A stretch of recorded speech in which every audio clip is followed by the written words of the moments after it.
জাহাজে কম্পাসের দ্বারা যেভাবে দিক নির্ণয় করা হয় সেটা আপনাদেরকে একটু দেখিয়ে দিই। তো প্রথমেই আমরা এখানে দেখব 000 অর্থাৎ এটা হচ্ছে নর্থ।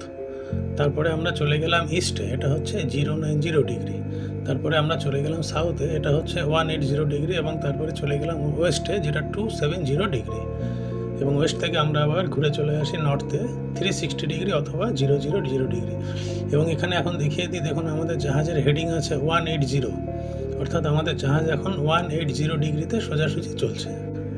জাহাজে কম্পাসের দ্বারা যেভাবে দিক নির্ণয় করা হয় সেটা আপনাদেরকে একটু দেখিয়ে দিই। তো প্রথমেই আমরা এখানে দেখব 000 অর্থাৎ এটা হচ্ছে নর্থ। তারপরে আমরা চলে গেলাম ইস্টে, এটা হচ্ছে 090 তারপরে আমরা চলে গেলাম সাউথে, এটা হচ্ছে 180 এবং তারপরে চলে গেলাম ওয়েস্টে, যেটা 270 এবং ওয়েস্ট থেকে আমরা আবার ঘুরে চলে আসি নর্থে 360 অথবা 000 এবং এখানে এখন দেখিয়ে দিই, দেখুন আমাদের জাহাজের হেডিং আছে 180, অর্থাৎ আমাদের জাহাজ এখন 180 সোজাসুজি চলছে।